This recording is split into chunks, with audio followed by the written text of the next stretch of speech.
because it prevents choosing theories based on preference. Yeah, I think that's the end of the DVD. After this, then the question is, can we be actually objective? Yeah? Objectivity is the goal of sociology. And we did that in the research part. Yeah? Actually, we did it from chapter 1. We say we want to be objective. Objective, how? Making families strange, doing research, using established theory. Yeah? To be objective, how to measure objectivity, reliability, validity, transparency, authenticity. Those are all the measurement of objectivity, and that is research. Yeah? In the theory part, we didn't look at objectivity. We just looked at sociological problems.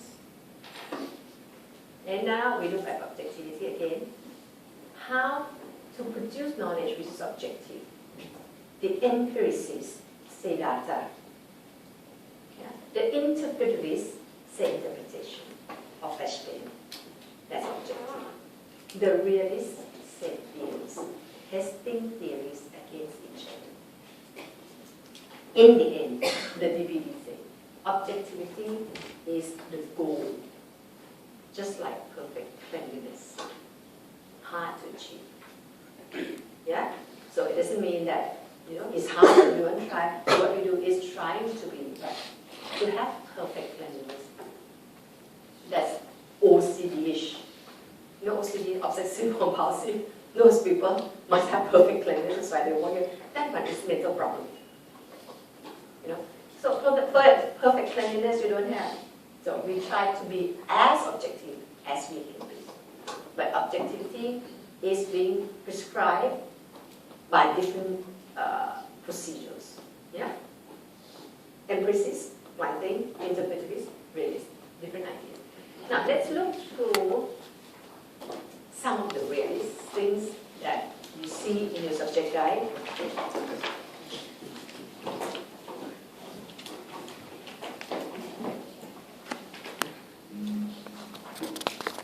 How do you write marks in their time? If you're afraid, Mrs. Gosling said, you can't call them the realists, because they came before realists came. Then you say, even though they were dead by the time realism was established, but there was strong elements of realism in Marx and the Duchamp idea. Just like if you want to introduce Karl Marx as a sociologist, Ms. Gosling said you can't, right? Yeah? You can say, even though he has never called himself a sociologist, yeah, and sociology was officially established after his time, his influence or his ideas has influenced majority of sociologists. Without Marx, there's no sociology. Therefore, many people, actually everybody, count him as a founder of sociology. If he's a founder of sociology, why can't you call him a sociologist? See? So the way you write, the way you say, okay, I acknowledge, he's after that, but I still said he is a sociologist. That's what you say. So here, you say Marx and Duchamp has some realist element in it, even though realism was established much after that day. Okay, hidden realities, writing a check, reflect on entire hidden banking system. Durkheim said, suicide is nothing. It is about the hidden, underlying social integration and moral regulation, the non-material social rights. Yeah? So, which one Durkheim is interested in? Social, material or non-material? Non-material, of course. That's why people say he's a realist. Yeah, because it's not suicide. His study is not about suicide, His study was just to use suicide to show that society must be integrated and must be regulated. Yeah, you see, without that integration and regulation, you can see suicide. You see the protests in Thailand now. They're kind of saying, because of lack of integration, lack of regulation, society is breaking up and all that, yeah? So, it's about the underlying social fact or non-material social fact, integration, regulation. For Marx, it is about what? Marx said the economy is the most important, right? Do you see the economy? Do you? Do you see money? Do you see banknotes? Do you see check? You see. That is the material social fact. Marx didn't use the word. If you compare with the times, you can see the check. That is material. You can see banknote. That is material. You can see people beg poverty. That is material, and you can measure that. But the operation of the economy, you can't, because it's hidden underlying. You cannot see. Yeah? And that is what the realists say. Now, they start getting this idea from this medical virus. Virus cannot see. But you sneeze, you cough, you got a headache, those can be measured. Those can be seen. Those are observable facts. Yeah? But virus cannot be seen, it's hidden. Okay, and that is in your subject guide. Yeah.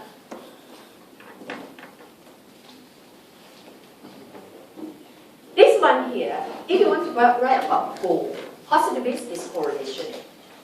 Interpretivist is meaning. Yeah? Here, the goal is what? This one is very similar to modern positivist correlation.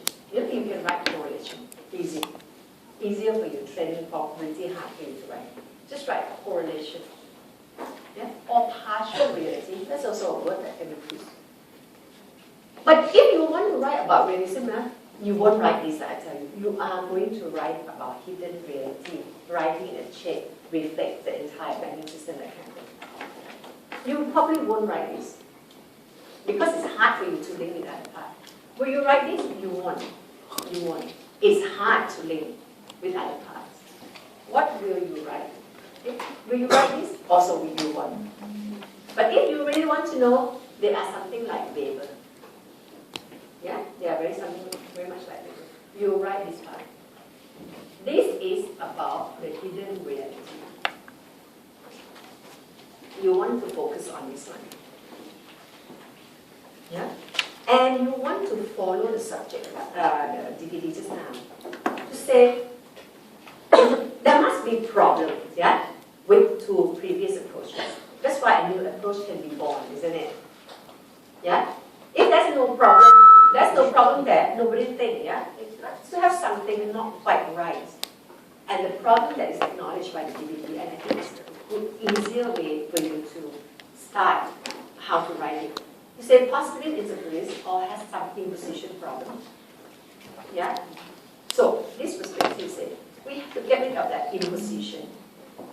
Yeah? But how to do it? Then you start to write. Okay? Society has something you can see. You may write the word material social fact there to remind you. And something you can't see, non-material social facts. Yeah?